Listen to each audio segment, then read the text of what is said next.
on, Basement Lounge fans? It's Mike Shea back here again with another monthly installment of the VIP Table.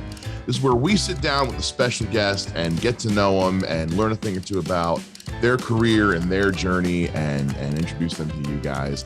I want to remind you that once again, this show is sponsored by PODDECKS. PODDECKS is the #1 way to boost your podcast game with episode and question decks of all different kinds. You can go to poddecks.com right now. Use the code TBL10 to get 10% off your purchase at checkout. And don't forget to check out the mobile app as well, which we'll be using today with our interview with this next person, who is one of the most interesting people I've ever come across, with a resume as long in numbers as my waistband is. He has done everything from acting to music to podcasting and radio, working in comics and just everything. We're gonna get to know so much about this guy. He's just cool and interesting, and it's going to be great. The one, the only, the real Brimstone. Brimstone. Finally,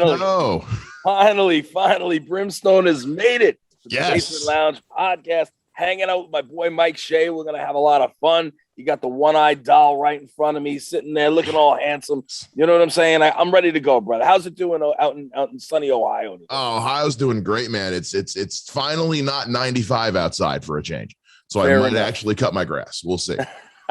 Don't cut the grass. Just wait a couple of days. Yeah, Wait a couple of days. it's been 3 weeks. Who cares? It'll be fine. The animal man. place to stay. What do they give you? Come with one of those little, things and measure the. Trust me, you're good. They're fine. How are you? I'm all right. I could be worse. I could be dead. I'm all right. I'm above ground. Everything's wonderful. Been a crazy week for me, but what do you call it? I'm here. It's a beautiful day. I'm in New York. I'm back on Long Island. I was away all weekend, and it's fantastic to be able to kind of just chill for a hot minute and get to chat with you. Man, it's crazy because in my world, like, it's a constant go, go, go, go, go. So moments like this where you kind of just chill, it's a beautiful thing.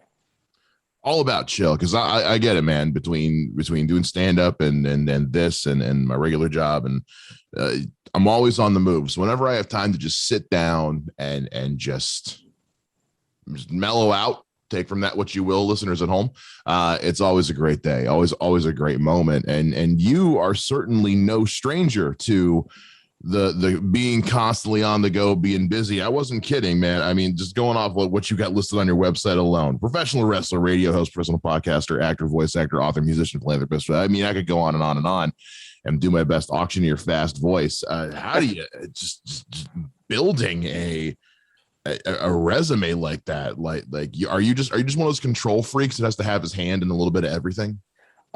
Pretty much. Look, I've always been the guy that has to have his hand in every different cookie jar imaginable. And the reason for that is because, in entertainment, you got to eat. So, I got to make sure that I'm consistently getting, my scraps. And, to really, hone in on it, the real truth of the matter is that I love everything entertainment. I love being able to say, hey, I've done that. Or, if there's something that I have interest in, I'm like, you know what? I want to give that a shot. And if it works out, awesome. If it doesn't, no worries.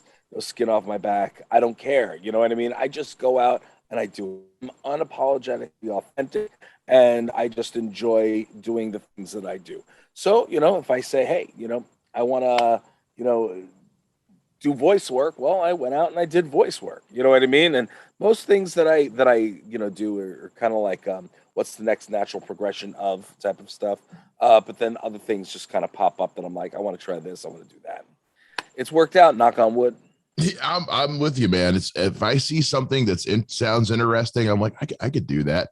I'm gonna go try to do it. And there have been a lot of hobbies or a lot of attempted career add-ons that just tried it. Nope, didn't work. Push to the side, move on.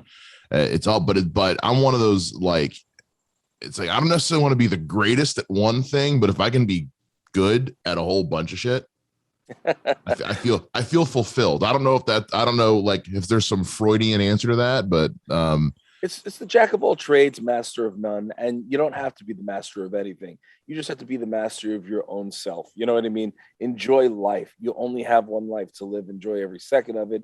Do the things that you want to do. Bring to life the things that you want to bring to life. That's the way to do it. And you can't let anybody tell you you can't do this, you can't do that, because you know what? You can. You could do anything you want to do. You could be anything you want to be. You just have to put in 200%. That's it. So it's a lot of percent to put in.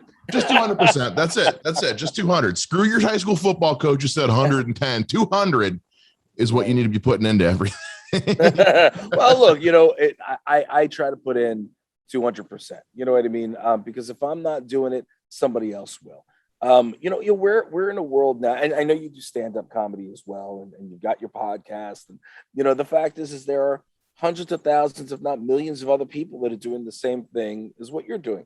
So if you're not doing as much as you possibly can, and then some, how are people going to see you? How are you going to be heard? How are you going to be seen?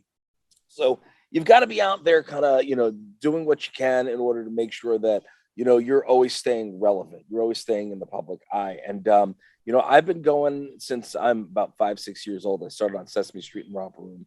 Then, I toured the world of music, toured in professional wrestling.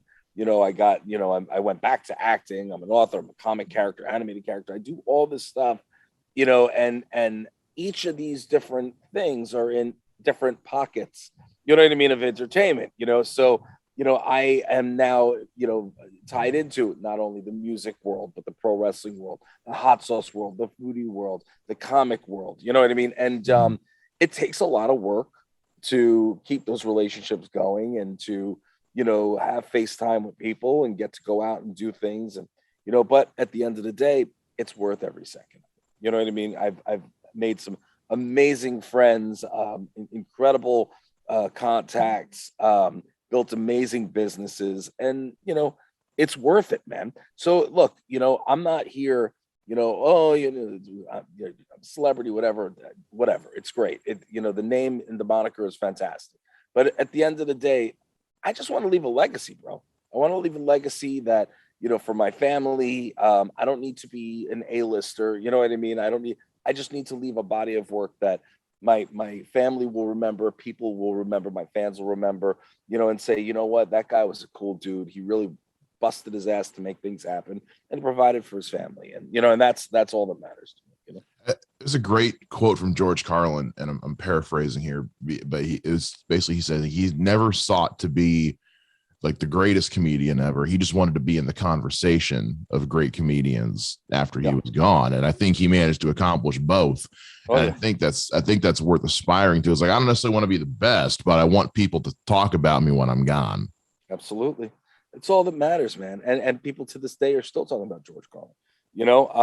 It's incredible. It's about, like I said, it's all about leaving a legacy, leaving something behind that people are going to remember you by, and not just a year, 2 years. We're talking about 10, 20, 30 years down the line where, you've been long gone and your presence is still felt. Think of people like Marilyn Monroe and, and John Lennon, and, I don't know how many years, but it's at least 20, at least 20, 30 years for each of them. You know what I mean? But these are people that you still know who they are. You can ask a kid who Michael Jackson is. They'll know who Michael Jackson is. And that was a bad joke. But, at the end of the day, you know what I mean? Like there are people that just, Hulk Hogan, you know what I'm saying? He's still alive, but he left his mark on the professional wrestling world.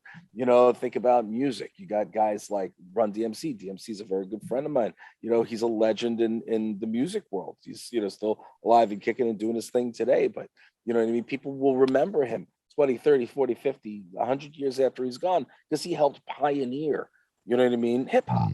So, it's a matter of, just leaving your mark on the world and leaving it better than what you came into it. No, it's a great way to take on it. It's you want to make sure that whatever it is I think it was like they were talking about someone talking about Ernest Hemingway, and there's always that conversation of like, do you set aside, are you able to set aside the fact that the guy was a not great person, versus the legacy of his body of work, and there I mean, Michael Jackson, that comes up all the time, where Bill people Cosby. Bill Cosby. Well, and That then one kills me. just in the last few years, there's, with like the Me Too movement and all thing, where you had guys like Louis C.K. who were beloved comedic icons, and now suddenly everyone's like, fuck that guy.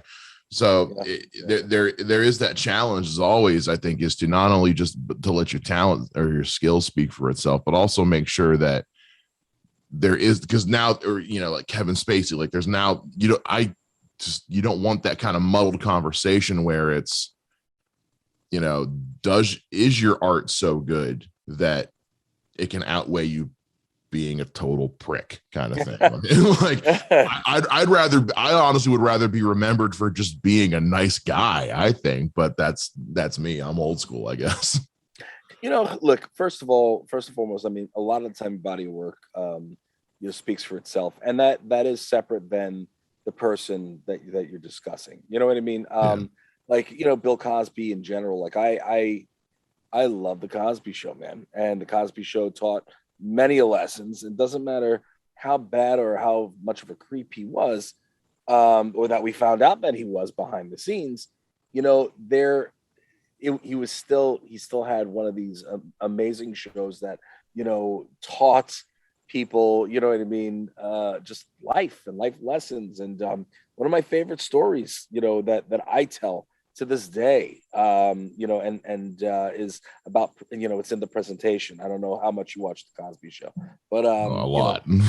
So it's when the middle daughter brings home this guy, and he's a little bit older and so forth, and I think they were getting married, and they sit down to eat, and tells the guy, I think his name is Dabner or Dabney or something, I can't remember his name, but he says to him, he goes, Cosby says, well, look, you like steak? He goes, well, yeah, I love steak. He goes, well, can you like some delicious onions on top? You can smell them up, fried.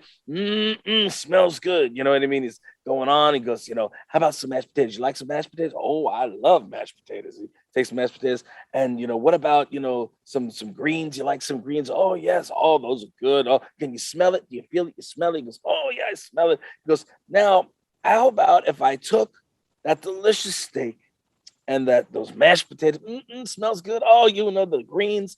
And I took the top off a trash can lid and took all that steak and everything and put it on the trash can lid and put it in front of you.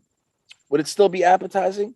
He goes, well, no, sir, it wouldn't. He goes, well, that's how my daughter presented you. You see, son, it's all in the presentation. You know what I mean?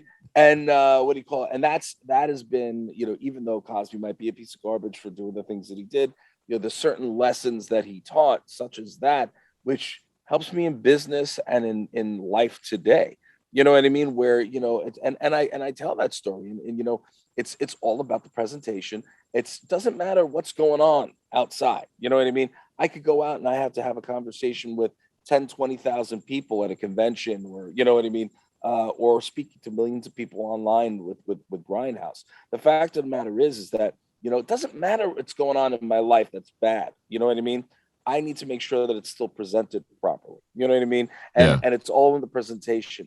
You can, the same thing with, if I'm going to meet somebody, well, it doesn't matter if I'm rough around the edge. It's all about the presentation. You know what I'm saying? First representation of you goes a long way. You know what I mean? And so anyway, it's Dabney, I think was the guy's name. I'm trying to remember. Something like that, yeah. But anyway, and if you haven't seen that clip, I'll get you a copy of the clip so you can see it. It's fantastic. But again, there are lessons that are learned in certain things. There are bodies of work that people like see. So what? You're gonna stop watching? You can stop listening to Michael Jackson, one of the most amazing musicians ever to walk the face of the earth, because of accusations that were never truly proven. You know what I mean? Again, everybody in the public eye at one point or another has been accused of something, has been, there are people that talk smack about them 24/7. That's just the world we live in now. You can't believe everything you hear, for one. Two, unless it's proven in the court of law, you know what I mean? It's not necessarily true. And three, just because people, do things doesn't mean that it actually happened. You know what I mean? It's like there's so many different things that have gone on that I've seen personally, and then I go, well, it is what it is, and there are a ton of crappy people out there. So it's hard to decipher. I in my opinion, I think that the body of work should stand on its own, separate than the person themselves, because there's a lot to learn from people like a Michael Jackson or even if Kevin Spacey, you know what I mean? Which I'm not even a big fan of his, but at the end of the day, he was a great actor. He was a great actor, and he did many of things that for people that are looking to get into acting, to study the things and the mannerisms and so forth.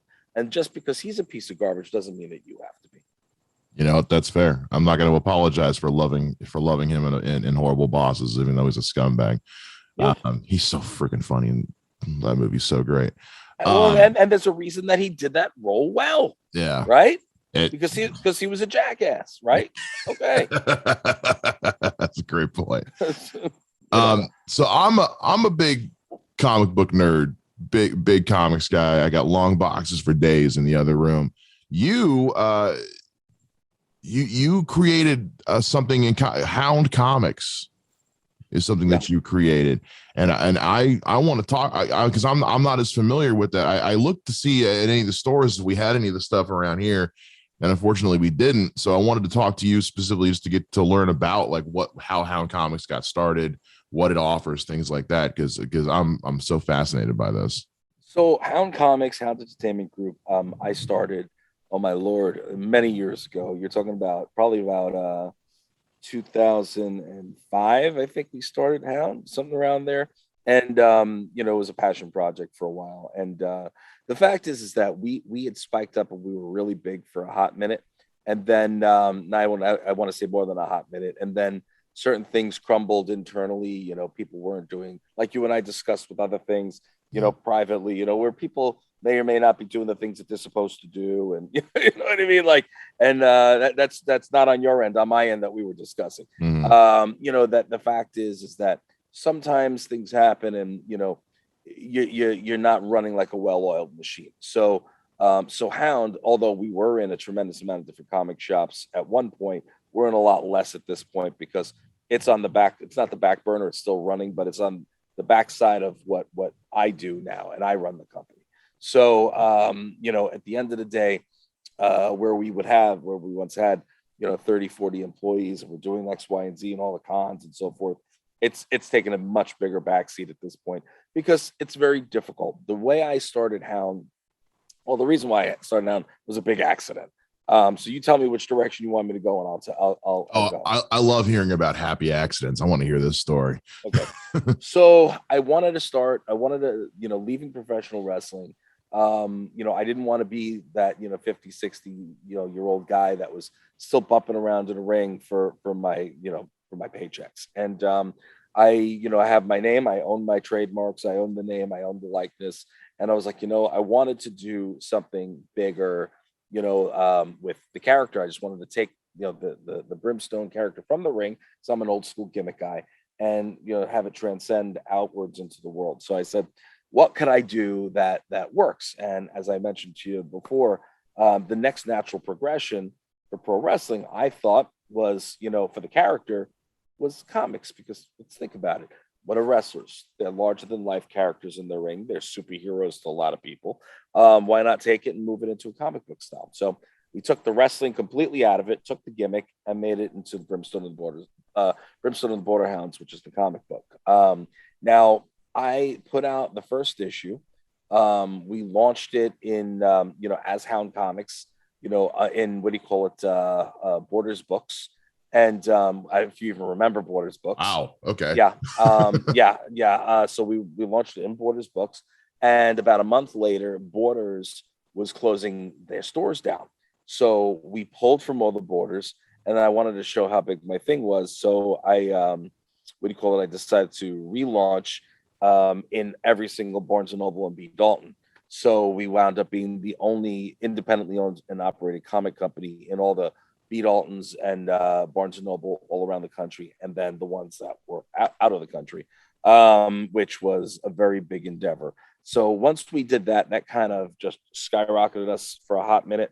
You know what I mean? Because people were like, okay, what's going on here? Because you had Marvel, you had DC, you had Dark Horse, you had Image, and then there was Hounds. You know what I mean? They would go, Yeah. who are they? So we at that time were in all these big name stores, but I wasn't in the comic shops. And the reason I wasn't in the comic shops, there were two reasons.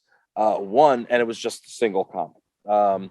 One reason was because they didn't want to take a chance on a new company. Two was they didn't know, whether they were familiar with me or not. They didn't know my team. You know what I mean? And three, what do you call it? I hadn't worked out a deal with Diamond yet. I had started dealing with Diamond, because they didn't want to take an indie that will come out in like, one issue or two issues, then all of a sudden disappear. Right. Okay, great. No problem. So, but you wouldn't take a mini series because at the beginning, we were just doing a 4-part series. That was the original goal. We're going to do 4 parts and see what happens from there. None of the stores would take it independently. And I had a team of people calling. So I worked out the deal with Diamond finally, but Diamond wasn't going to get anything out because of their timeline until like issue 5. So I was like, all right, well, I'm on my own until then. So what do I need to do? I need to start going out there and supporting the book. So I said, all right, I'm going to start doing Comic Cons again and start doing appearances and supporting the book. So I was doing one of the events in Manhattan. It was a smaller event because I do all like the Big Apple cons at that point, and Wizard Worlds and New York Comic Con. I've done all that. But, I also wanted to hit the smaller ones. And this one was, I think, was like Gotham Con or something like that. And they had all of us celebs in one room. And they put me with the books in there and all my other stuff. And they put me next to my old friend Peter Mayhew. If you don't know who Peter Mayhew is, he's Chewbacca from Star Wars. So Peter and Angie, his wife, very dear friends, and we were sitting there. And I hadn't seen him in a while, and what do you call it? They were right next to me, and we were talking about the comics. At that point, I had also put out the first issue of what do you call it? The Border Pups, which is the kids book. Kids version of the Border Hounds. And what do you call it? We were going back and forth, and what we say in the Jewish people say, or in Yiddish, we were kibitzing, which is just chit chatting. And Angie says to me, she goes, Brim, Peter and I have been trying to get his kids' books out for a long time, and we didn't know where to go. And the person we were dealing with last was kind of like, an idiot, and they didn't get it done. And we were wondering if you might be able to do something for us. So I was like, well, it sounds interesting. I said, if you need me to help you, I'm happy to help you. So what do you call it? We decided, all right, we're going to do something together. So I wound up getting into bed with Pete and Angie in terms of the books. So they had their 2 kids' books. Then friends of mine from Disney and friends of mine from Nickelodeon, artists had said, do you think you guys can do my books as well? And I turned to my wife and I go, all right, well, it's time to incorporate. So I wound up incorporating. It was Hound Comics Inc. Entertainment Group. And we had this body of work. And the whole point behind Hound was not for me to be a big bad publisher. It was for me to help independent artists and independent people put their product out and their projects out under a label.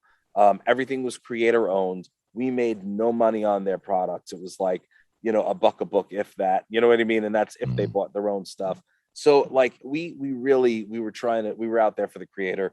I signed a ton of different people, amazing artists. The problem is that, when it's independently owned and it's up to them to do their own books and so forth. Some people are a little bit lazy. I hate to say it, but that's what you get. And other people don't like to promote. And, so a lot of their books wound up not going anywhere. But we did have a bunch of people that wound up doing very big things. And I'm very proud of them. And they did, a lot of things, even outside, after Hound.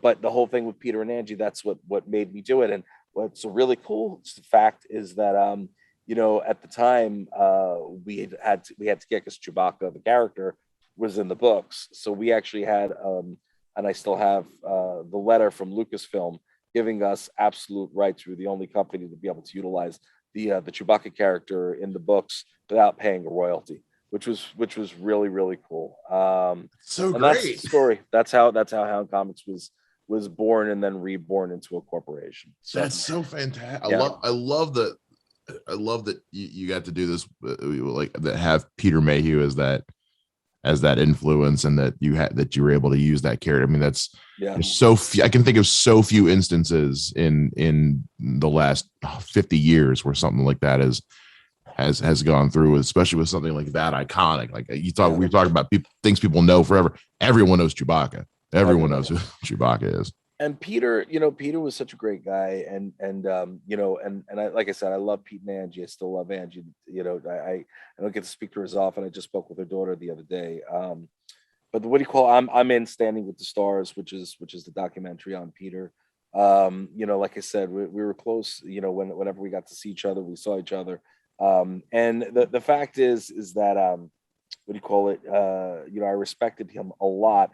And he was my father in the comics. So we actually wrote him into the comics and the kids' books as the architect. So he was the character who was Brimstone's father. And he's also the one who helped to, he's the one, the architect who created Hell, which in the comics, heaven, hell, Nirvana, Valhalla, all the different, afterlives that you know of are actually big time corporations that are all competing against each other for the hottest commodity, which is the soul. And so it's a different outlook on hell and this and that and the next thing. It's not hell like, oh, it's hell. And no, it's a different animal. So he's the architect of the Hell Corporation. And what do you call it? At this point, Brimstone's half brother Orgothon actually runs the corporation, while Brimstone likes to kick back, and he's one of the border hounds, which is, they're one of the, his unit is one of the units of border hounds that goes out and look for the escaped weepers and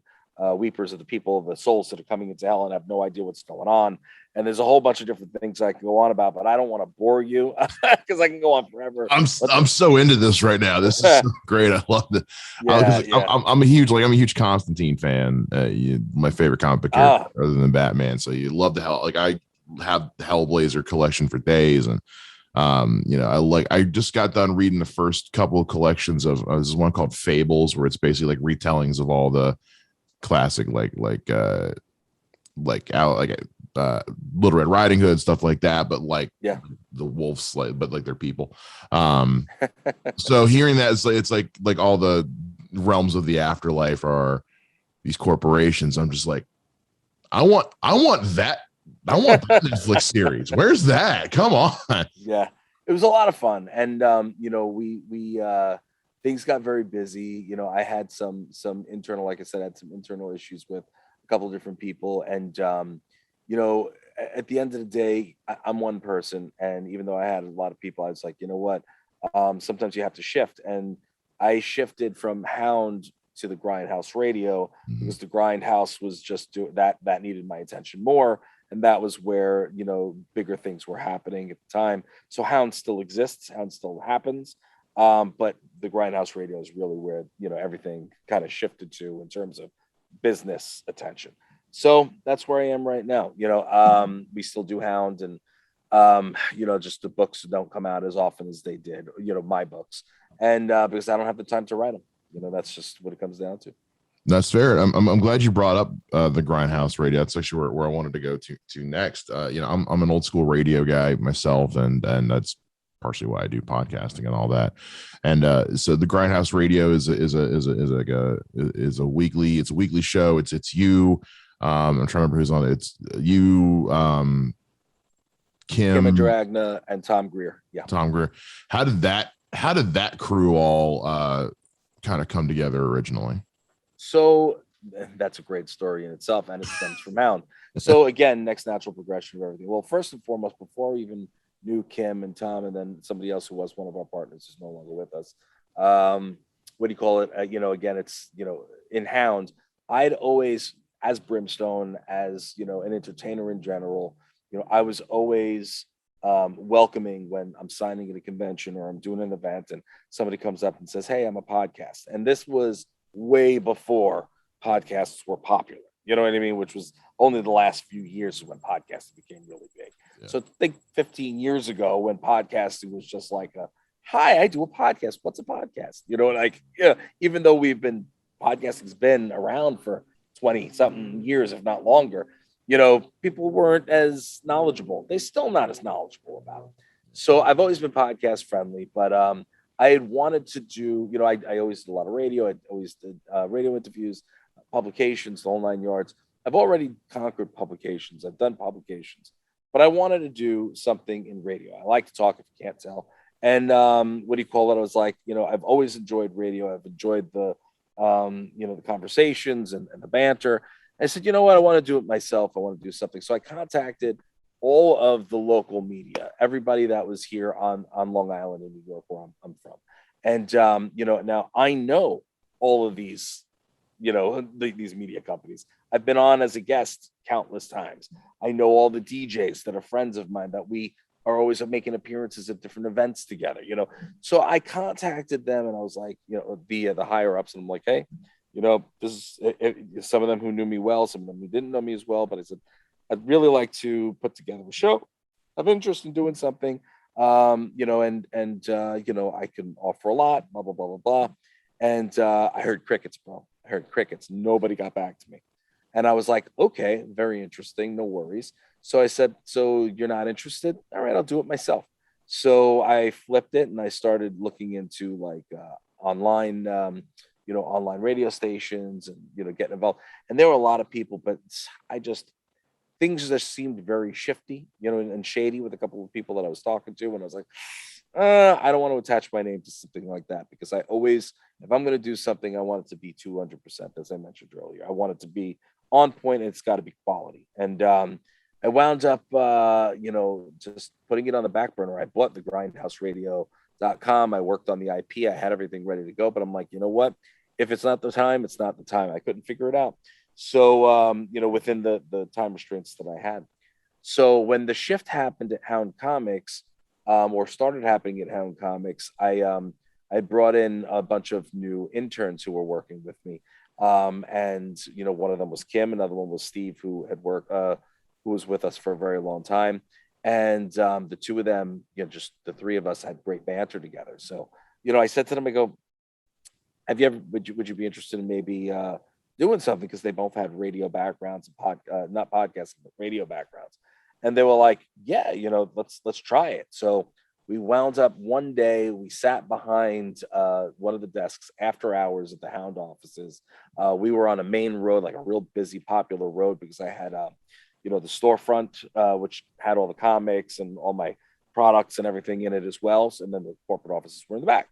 But you can hear all the cars whizzing by in the back. We had no soundproofing. It was like one microphone smack dab in the middle of the table, with a laptop. You know what I'm saying? Old school podcast. And we sat behind it, the three of us, for an hour. And when we stopped, we were like, that was magic. Something's there. 7 years later, we're still running strong. And it was Kim, myself, and Steve Zambito, better known as Zambo, was our third. He had come from the Connecticut School of Broadcasting. When I decided to make the decision to close down the Hound Comics office, I shut that down. And in the meantime, we started recording out of Connecticut School of Broadcasting.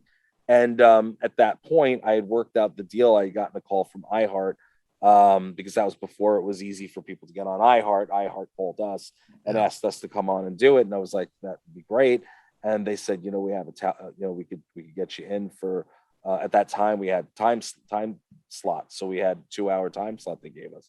So we wound up doing a 2-hour time slot. And then I wound up reaching out to every bit of, every other contact I could think of that was in college radio and this, that, and the next thing. And we were on a slew of different networks, which has also changed over the years.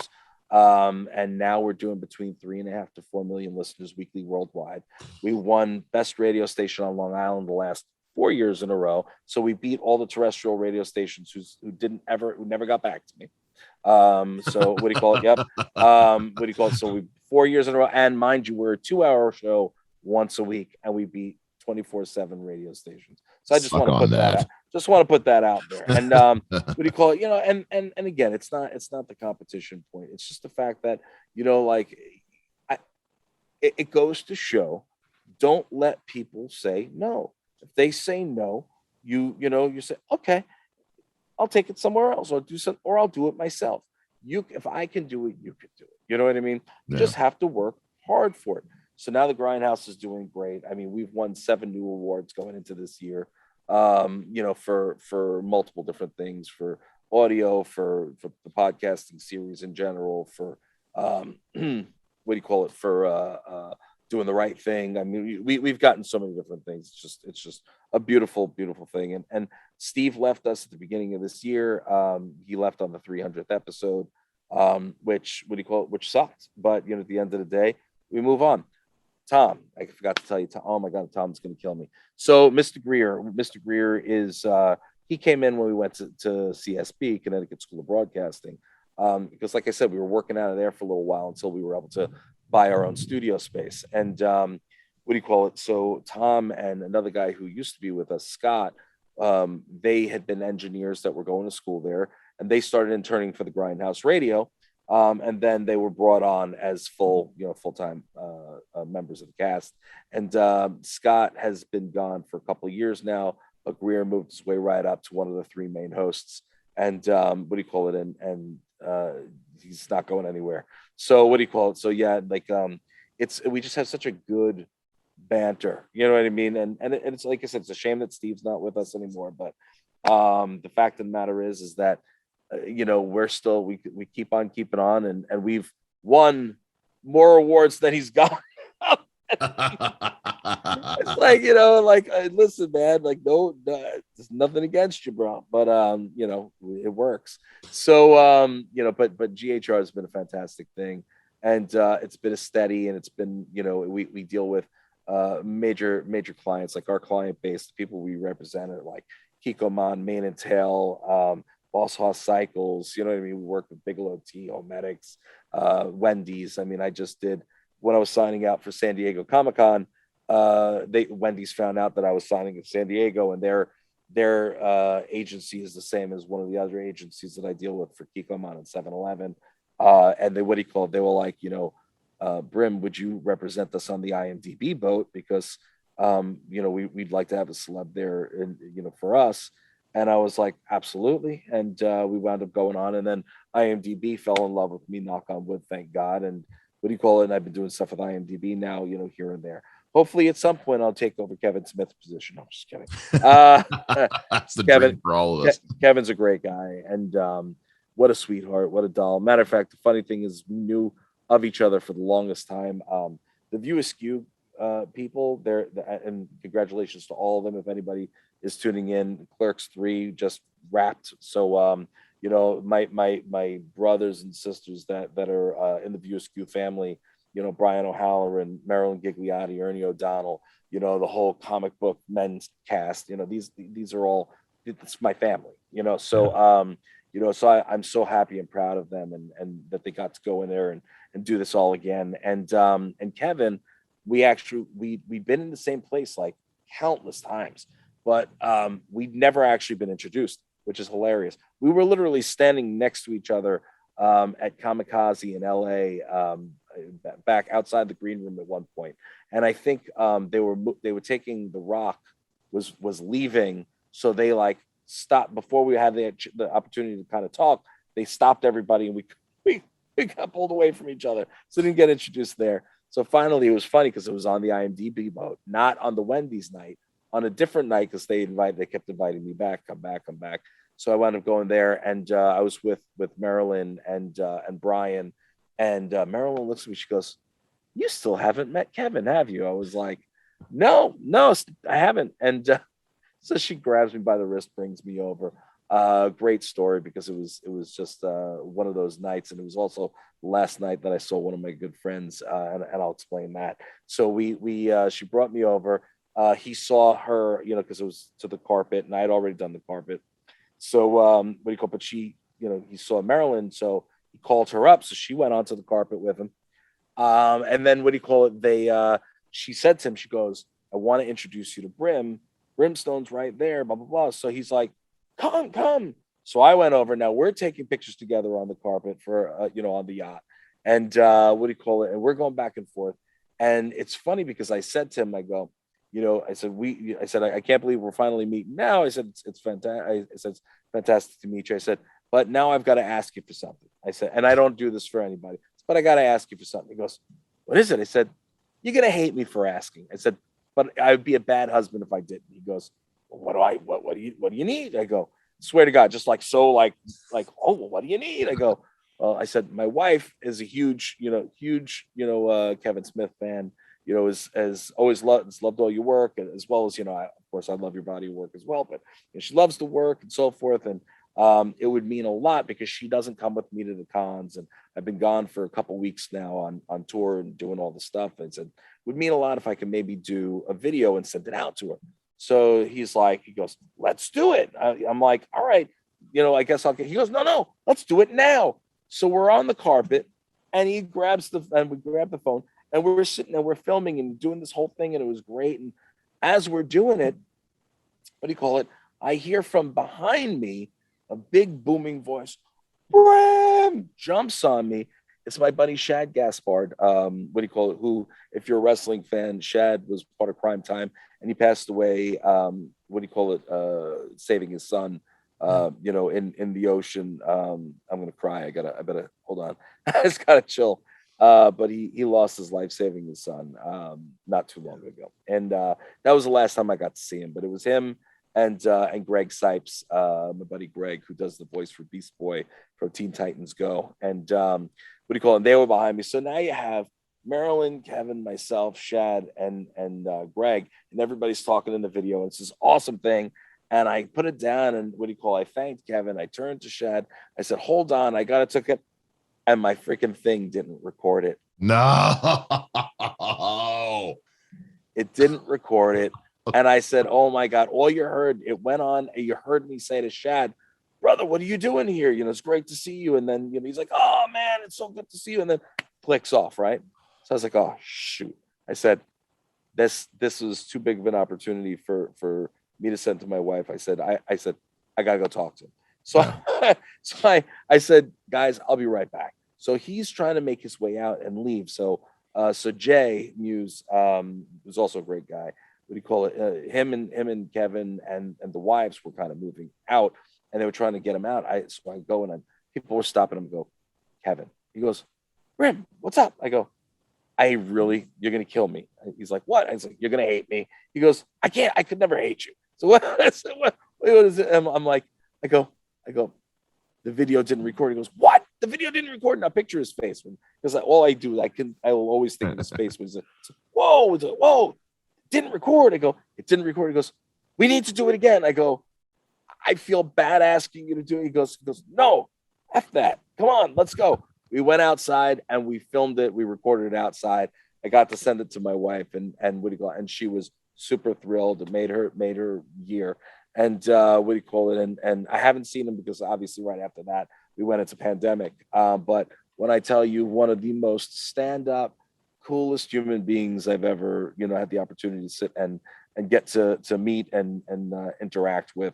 One of the most fantastic guys, and understand, the people that I'm friends with, and the people that I've worked with are pretty big. You don't get much bigger than Stan Lee. You know what I mean? Right. And you know what I mean. And but Kevin was a stand-up dude, and he didn't have to do any of that, but he did it, and I'll always love the guy for it. So he could do no wrong in my book. Really, really good dude. So for those of you out there who don't know who Kevin Smith is, look him up. I guarantee you'll love the guy to death. He's just a real, authentic guy. That's it. And that's just the way I built my brand. You know what I mean? I'm just a regular, authentic guy, goes out there and just likes to love people. You know what I mean? Yeah. I love hearing it because I'm a huge Kevin Smith fan. We did a whole episode just talking about like our favorite Kevin Smith movies and stuff. And every time you hear stories about people meeting him, it's always just positive. I've never heard anyone say anything negative about just how warm and inviting and just bear huggy he is, and not so much bear huggy now that he's lost 1,000 pounds, but he looks great. He looks great. Oh yeah. And I need to lose some of that weight. I told him, I said, I need to lose some of the weight like you. With you, buddy. But he's what a great dude though. But and the thing is like I love all his work, but I get how great of a guy he is from all of the people that work for him and work with him. You know what I mean? Like everybody's like, always talking, when they talk about him, they speak of him with such fondness. And you don't understand until you actually meet the person. You know what I mean? So, but I can tell you, with every last bit and shred of my being, I'm telling you, the guy's unbelievable, perfect guy. And that's great, because I want to segue this into, and so we're going to do our little sponsored segment here. So we're sponsored by a company called PODDECKS, and they create decks of cards for like episode ideas for podcasts, interview decks, and they have an app. And one of the decks on the app, since we've been talking about Kevin Smith and working with comic books, so they've got a great superhero question deck that I wanted to ask you some fun questions from. Okay. Right off the bat, if you could start a podcast or radio show with any superhero, who would it be? Oh man, depends on which way we're gonna go with it. If you want a goody two shoes thing, you'd have to go with Superman. But what do you call it? If you want something badass, I would love to do it with Wolverine and Batman. I think that would be a really fun trio right there, because I just think you'd just get a lot of grunting and stupidity from all three of us. I think it would be fun. I would want to get Booster Gold, just because he would be the ultimate hype man, because he gets so freaking excited about everything. So never, and also easy to rag on too. You know what? What is the worst superhero movie? You really want to know this? Because this is everyone's got a different answer. So what do you call it? The Justice League is probably the Whedon one. Yeah, you want to know why? And I started watching the cut and it still couldn't save it. I'm sorry. I couldn't do it. And I people were like, "Oh, Brim, you gotta watch it, I'm like, no, man. It was just no. I am not a fan of any of the Batman, the middle Batman or the newer Batman movies. Where he's like this. I can't stand that. But I couldn't even live with that. It was just like, wait, you know what? Let me take a step back. Batman versus Superman, that's worse than Justice League. That one's worse than Justice League. Justice League is a quick second. The only thing that saves that a little bit is that, what do you call it? You've got what do you call it? Wonder Woman, and the sad thing is that Aquaman was better in this movie than the bigger freaking names. You know what I mean? Like I don't know, man. I couldn't handle it. Ray's a real nice guy, Cyborg. But I wasn't crazy about that character in there either. I'm sorry, man. What do you call it? My Cyborg is Kari. But what do you call it? It is what it is. What's your least favorite? Right now, it's either the first Suicide Squad, because just what a hot freaking mess, or I mean my default is to like, what's one that I can just never watch, and that's honestly it's Iron Man 3. Really? I hated so much everything about Iron Man 3. I walked out of that theater so mad and so pissed off. It was such a bait and switch movie. This is not the movie that I was pitched in any of the trailers. This is not the movie, and this is back before everybody was like super plugged into the film sphere and everybody knew everything going on. So it was just, and especially like coming from Shane Black, and I'm like, man, you're better than this, buddy. You're better than this. Mm-hmm. And it just felt like, well, we got to get one more Iron Man in, and Shane Black basically just did, well, I'm going to do something that nobody else would do. And it's like, well, there's a reason why nobody else would do it, Shane. Bad idea. Well, here, and let me just, come back, with why I said what I said. Yeah. I could go back into the past and pluck out like awful movies, sure. You know what I mean, here and there. But, Justice League and, Batman versus Superman were just so recent. You know what I mean? That those were my, my go-tos. Suicide Squad, I don't even consider a movie. You know what I mean? And then the second Suicide Squad, I think was awful as well. Did you like it? Oh, really? And now, mind you, and I love, what do you call it? Gunn. I think he's fantastic. What do you call it? Rooker's in it. He's one of my good friends. You know what I mean? Like, I was going into it wanting to love the movie. You know what I mean? Like my wife and I sat down. I was like, yeah, we're gonna get Suicide Squad. It's gonna be awesome. What do you call it? Like the cast. I know a bunch of the people. Like, everybody was like really hush hush about it. Let's do it. And I watched it. I was like, all right. Yeah, I don't know what they were doing with this one. Maybe because I was way too hyped up for it.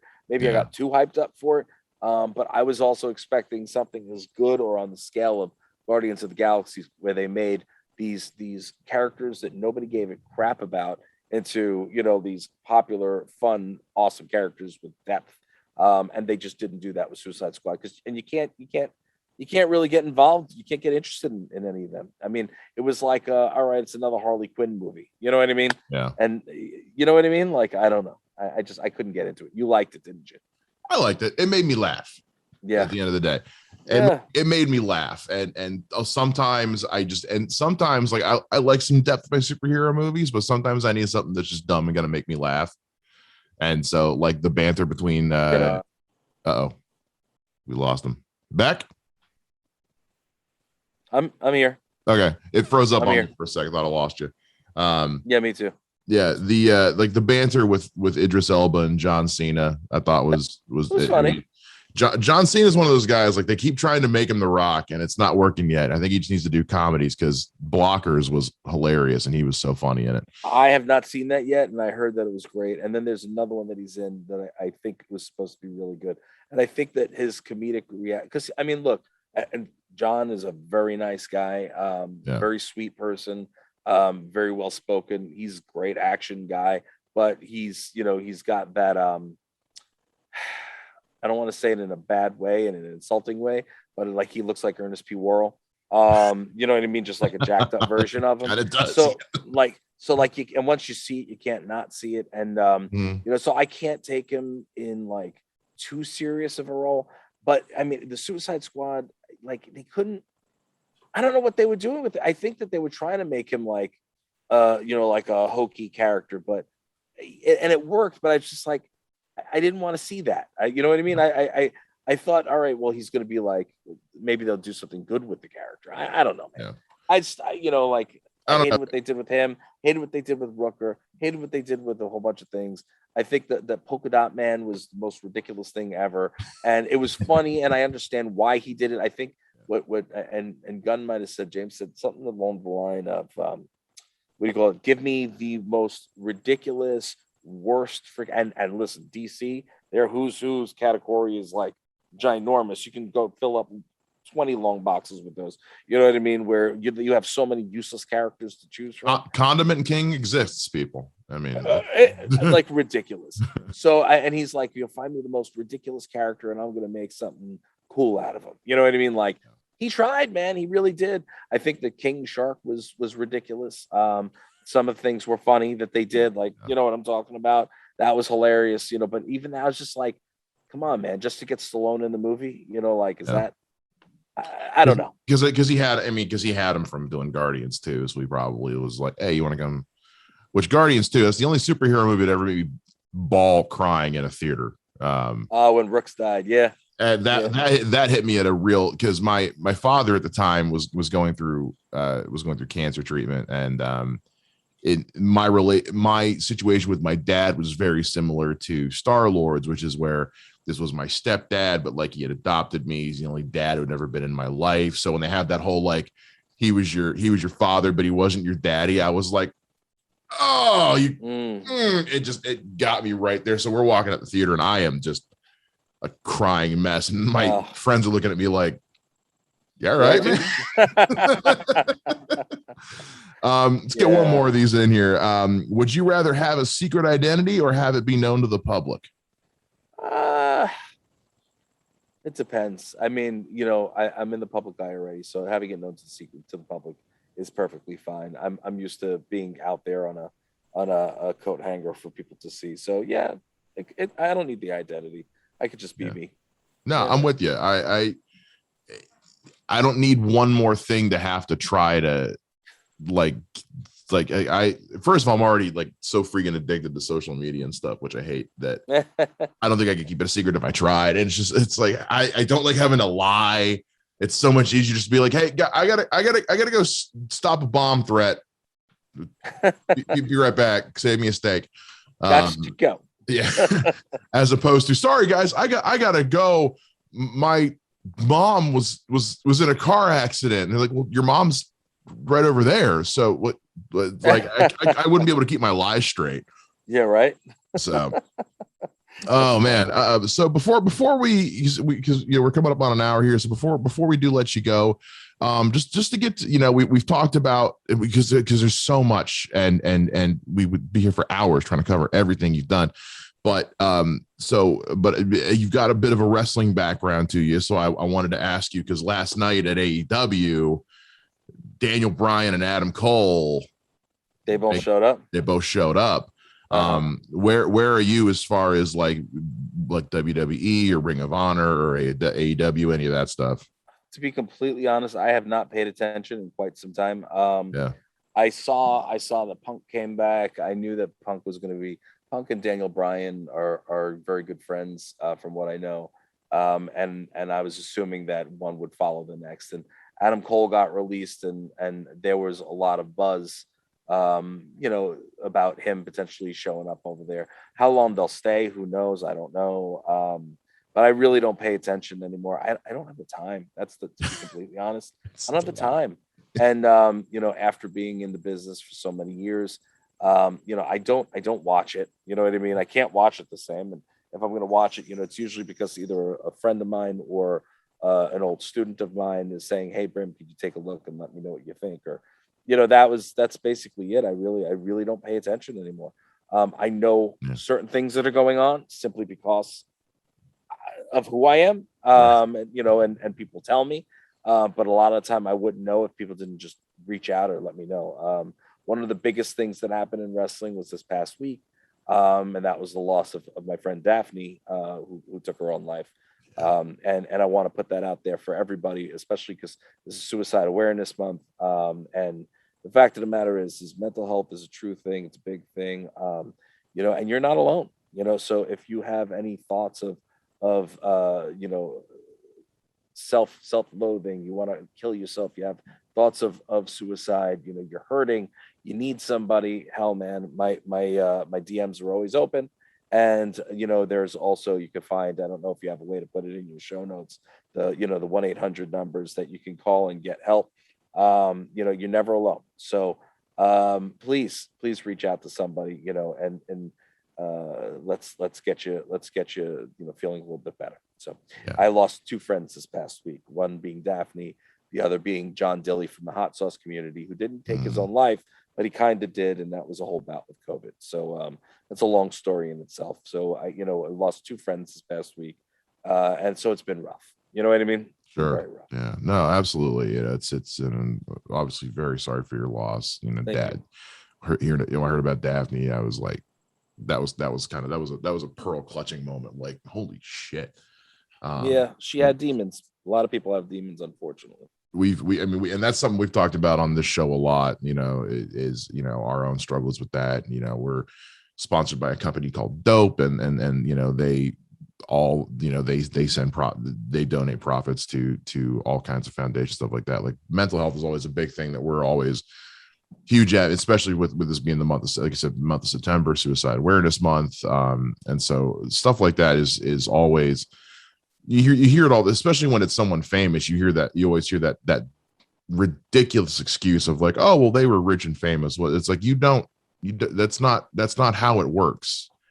No matter how much success or fame or money you can have, like if anything, that's a testament to just how serious this kind of thing is, where despite all that, your brain is still telling you, you ain't shit. Well, the fact of the matter is that people have this preconceived notion of what entertainment is, and they think that everybody, if you've been on TV once or twice or however long, or it doesn't matter what it is, they're in entertainment.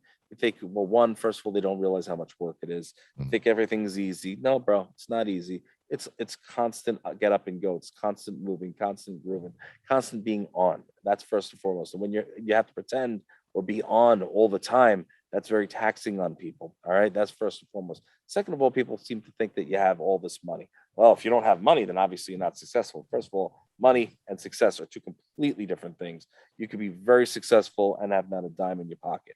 All right. Success should never be determined in dollars and cents.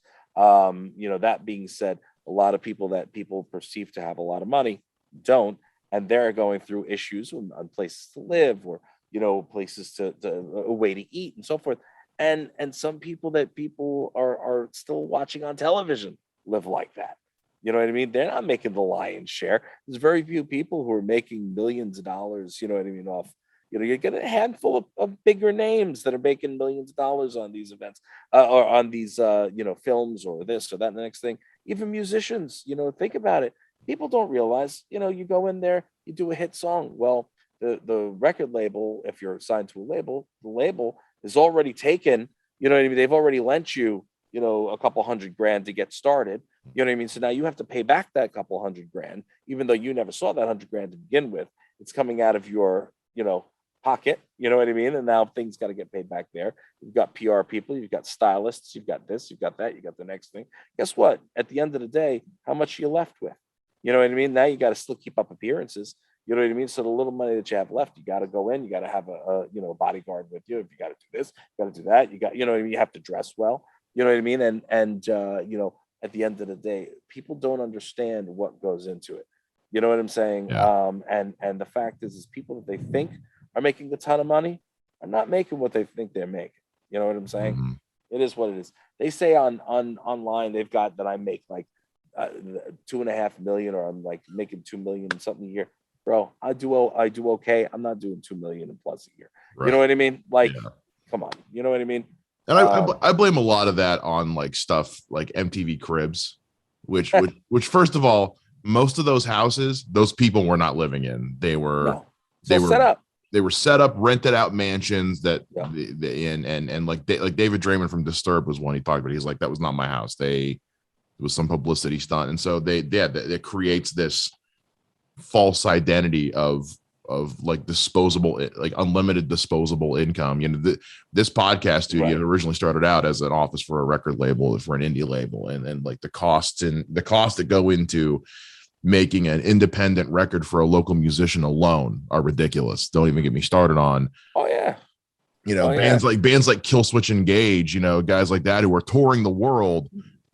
They're not, a lot of them are living in like 1-bedroom apartments because the amount of money that just because because an album sells 10 million copies doesn't mean they're getting every single dime of that. No. And it's all, but the thing about entertainment, it's all about perception. It's all how you're perceived. Yeah. Again, you know what I mean? What we discussed earlier with the whole Cosby thing, presentation, and how people perceive you.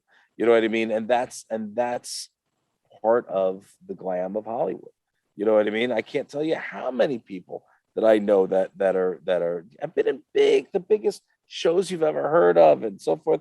And they're living paycheck to paycheck, bro. Like the money, so for me, you know what I mean? And again, that's why I started doing all the different product lines and so forth, because entertainment is in peaks and valleys.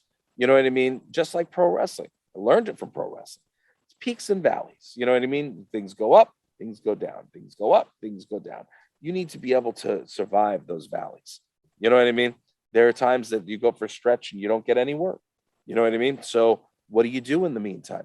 That's why I started doing, all licensing for the Brimstone name and Brimstone products, and working hand in hand and doing partnerships and so forth. I mean, the backpacks that, it wasn't good enough for me to get them in Walmarts with eSport. I was like, I got to take it a step further. I got to get them here. I got to get them there. And then I had friends of mine from Big Bang Theory call me up and go, Brim, I'd like to put your stuff up on the show. This was years ago. So I sent them the backpacks. Guess what was up since season 7? Right in a very prominent position was one of the backpacks, and they sold out of Walmart.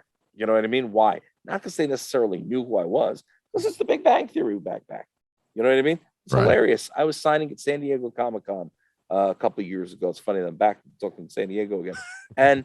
And I see this guy walk by, and he's wearing one of my triangle backpack. What do you call it? Which is the Brimstone, the Borderhounds backpack, and that came from, what do you call it? And I said, hold on. I stopped my line of people. It wasn't a huge line, so I'm it was maybe like 3 or 4 people. I wait for me 1 second. I ran over to stop the guy. I was like, hey, love the backpack, figuring maybe he'd know who I was, maybe he wouldn't. He's like, oh yeah, I picked it up at Walmart. This is it's the backpack from Big Bang Theory. I was like, it's actually me. He goes, oh, that's pretty awesome, very cool. And I was like, very cool. And he walked away, and that was it. I don't care if you know who I am. Mhm. All I know is that I know that I made some, a couple of shekels, you know what I mean, for those downtimes. You know what I mean? Yeah. I have my sauce and seasoning line. You don't have to know who I am. You know, it's Brimstone branded, but but that helps to support me in the downtime. You know what I mean? I'm just lucky enough and thankful enough that I get a lot of work with what do you call it, voice work, and I do a lot of photo shoots. I do a lot of what do you call it, guest things. I do a lot of teaching. I do a lot of podcast 101s. Like all these different things that bring in additional money. While I'm waiting on the peaks and valleys of when am I going to get the next? Am I going to get another television show? Blah blah blah.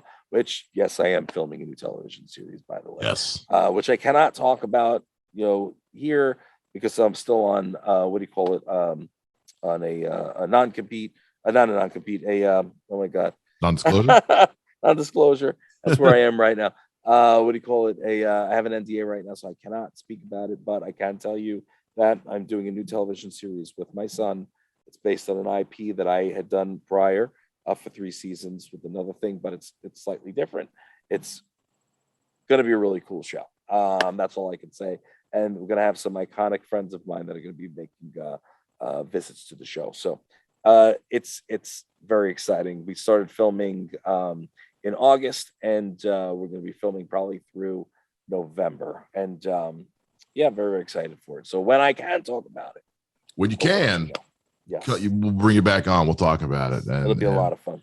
And Brimstone, man, I want to thank you so much for taking an hour out of your day to just sit and just talk and tell us about a fraction of the things you've done as you have your smoker smoking away behind you. You see that thing going? We got a badass brisket in there. Oh boy, I love brisket so much. Got the Yoda smokers rolling. Got the Jack's what do you call it, fuel in there, just running that bad boy. That beast has been going since 9 o'clock last night and Eastern time, and it's 1:30 right now in Eastern time. So yeah, that's gonna be soft and jiggly like a beautiful belly. You know what I'm saying? Oh man, I can't wait. So let's have you tell the people at home, if they want to learn more about you, if they want to find you, follow along with you, where can they go? Anybody who wants to find me, please check me out. My official website is therealbrimstone.com. What do you call it? You can go there, find out pretty much anything there is to know about me. If you want to go to the there's a section on there which is literally everything, interviews and so forth. It's in the scripture section. Just click on scriptures. There's videos, there's written interviews, there's you name it, there's stories. You can find out anything there is to know about me there. Also, one of the areas that I'm always spending a lot of time on is Instagram. It's at The Real Brimstone. I'm verified. It's me. I answer as long as you write to me. I respond more so on the posts than DMs. But if you do DM me, I will get to you. I will get there eventually. It's just I don't get to see everything because it goes by very quickly. But please, drop. I'd love to communicate with everybody. If you write on the posts, I'll write back to you as long as you're respectful. I have no problem hanging out and having some fun and getting to know some new people. So hit me up there. I'm everywhere else also, but you can find that all on the website.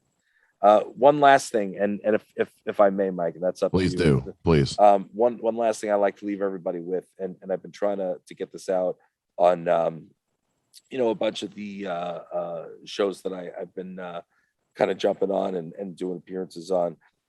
Is that I want to say that, look, in the state of the current world, this isn't political, don't worry, but in the current state of the world with everything going on and people being at odds with one another, I'd like it if people, would be inspired and, find some kind of a charity, something, whether it's close to home, maybe somebody had cancer, like you had mentioned earlier, maybe somebody had leukemia or homeless or whatever it is, something that you can get behind. And even if you can't give money, give a little bit of your time, you know what I mean? Whether it's an hour a month, whether it's 5 minutes a month, whether it's, a week a month, give some time back to a charity, do something good for somebody else, be kind to one another.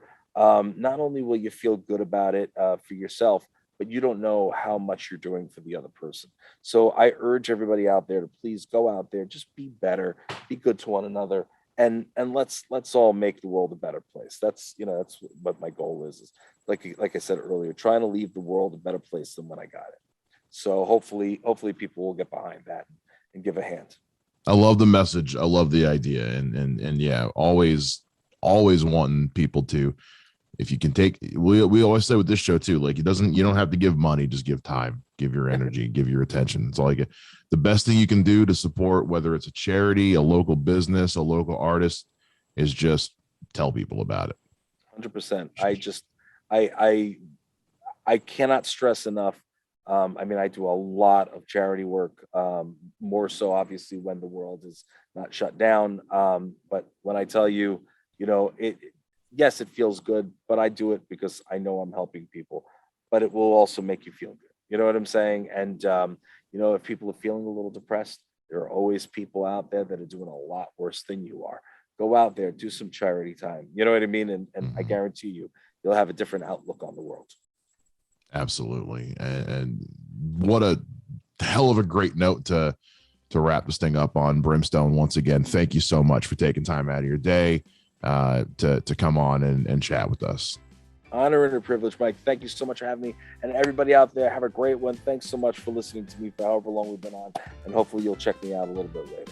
Please do. Everybody go check out Brimstone's website, therealbrimstone.com. And man, it's been fun, buddy.